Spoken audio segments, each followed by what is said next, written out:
어떤 남자가 있습니다. 온라인 게임에서 알게 된 여성이 자신을 피한다는 이유로 그 집을 찾아갑니다. 이 남자가 집에 다녀간 뒤 새 모녀는 다시는 집 문을 열지 못했습니다. 2021년 서울 노원구 실제로 벌어진 일입니다. 오늘은 이 사건의 전말과 함께 사건 이후 우리 사회가 어떻게 변했는지를 이야기해 보겠습니다.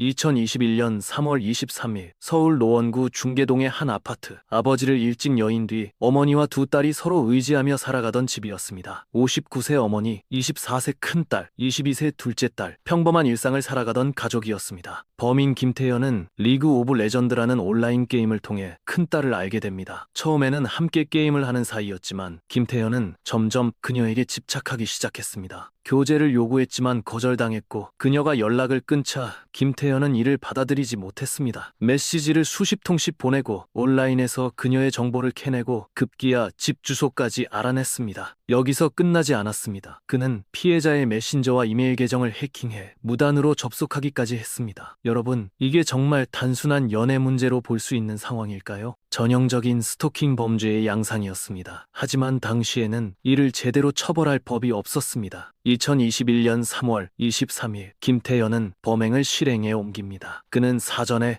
범행을 치밀하게 준비했습니다. 근처 마트에서 흉기를 훔쳐 주머니에 넣고 배달기사를 가장해 피해자 집의 인터폰을 눌렀습니다. 문을 열어준 건 집에 혼자 있던 둘째 딸이었습니다. 김태현은 그 자리에서 둘째 딸을 공격해 숨지게 했습니다. 그리고 집안에서 다른 가족이 돌아오기를 기다렸습니다. 이후 귀가한 어머니에게도 같은 방법으로 범행을 저질렀습니다. 마지막으로 집에 들어온 사람은 김태현이 집착하던 큰딸이었습니다. 그는 큰딸에게 왜 자신을 피했느냐고 따져 물으며 끝내 그녀마저 살해한 것으로 알려져 있습니다. 충격적인 건 그 다음입니다. 김태현은 범행 후 그 집을 떠나지 않았습니다. 사건 발생 후 약 3일 동안 세 모녀의 시신이 있는 집안에서 혼자 지냈습니다. 피해자 카드로 술과 음식을 사 먹고 휴대전화를 만지작거리며 시간을 보냈다고 합니다. 이 사실이 알려지면서 국민적 분노가 폭발했습니다. 가족과 연락이 끊긴 큰딸의 지인이 이상함을 느꼈습니다. 며칠째 연락이 안 되고 출근도 하지 않는 상황이 이어지자 경찰에 실종 신고를 했습니다. 3월 25일 저녁 신고를 받은 경찰이 해당 아파트에 들어갔습니다. 그곳에는 세 모녀의 시신과 함께 자해를 시도한 상태로 누워있던 김태현이 있었습니다. 그는 현장에서 체포됐고 범행을 대체로 인정했습니다. 체포 직후 김태현은 경찰서 앞에서 무릎을 꿇고 이렇게 말했습니다. 숨쉬고 있는 것 자체가 죄책감이 든다. 하지만 재판 과정에서는 우발적이었다. 심리적으로 불안했다는 주장도 내놓았습니다. 흉기를 미리 훔치고 배달기사를 가장하고 가족을 순차적으로 기다렸다가 살해한 범행입니다. 이게 우발적인 범죄일까요? 서울경찰청 신상공개심의위원회는 이례적으로 빠르게 김태현의 이름과 얼굴을 공개했습니다. 그런데 신상이 공개된 뒤에도 많은 언론이 이 사건을 노원 세 모녀 살인사건이라고만 불렀습니다. 왜 피해자의 존재로 사건을 부르느냐, 가해자의 이름으로 불러야 한다는 비판이 제기됐습니다. 피해자가 어떤 사람이었는지는 지워지고 오직 죽은 사람들로만 기억되는 방식에 대한 문제의식이었습니다. 재판으로 가보겠습니다. 검찰은 김태현에게 사형을 구형했습니다. 살인, 특수주거 침입, 절도, 정보통신망 침해 등 여러 혐의가 함께 적용됐습니다. 하지만 1심 법원은 무기징역을 선고했습니다. 법원은 극히 잔혹하고 죄질이 매우 나쁘다고 강하게 비난하면서도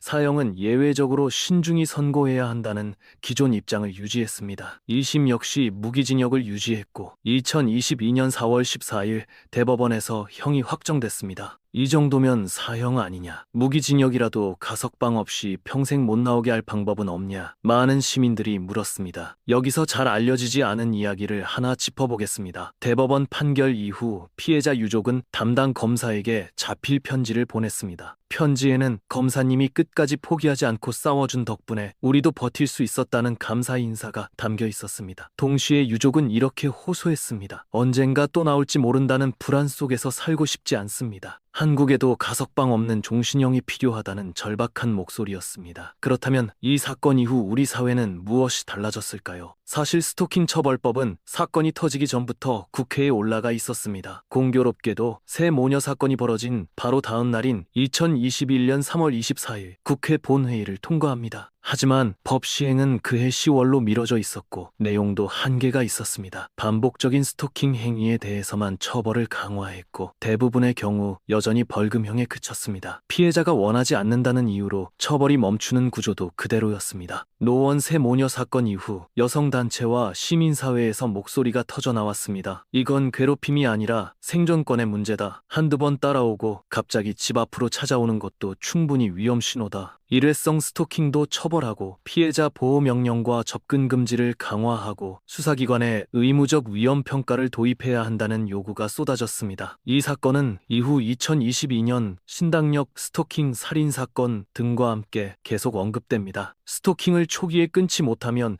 결국 살인으로 이어진다는 사실을 상징적으로 보여주는 사례였기 때문입니다. 두 사건 모두 피해자가 가해자를 피하려 했지만 시스템이 그들을 지켜주지 못했습니다. 그 이후로 어떤 변화들이 이어졌는지 살펴보겠습니다. 수사기관과 지자체에서 스토킹 사건을 다루는 전담 매뉴얼을 만들기 시작했습니다. 1일 이 신고 단계에서부터 그냥 다툼인지 위험 상황인지를 구분하는 교육이 도입됐습니다. 공무원과 수사기관 종사자들은 스토킹 예방 및 대응 의무 교육을 이수해야 한다는 지침도 생겼습니다. 여러 지방자치단체에서는 스토킹 범죄 예방 및 피해자 지원 조례를 제정했고 위험에 처한 피해자를 위한 긴급 쉼터, 상담, 법률 지원 체계를 구축하려는 움직임도 이어지고 있습니다. 하지만 여전히 구멍은 많습니다. 스토킹을 당해도 이 정도로 신고해도 되나 망설이다가 시간을 흘려보내는 경우가 많고 경찰이 현장에 왔다가 당사자끼리 잘 해결해보라고 돌려보내는 사례도 여전히 존재합니다. 피해자가 실제로 살아남을 수 있는가라는 질문에 우리 사회는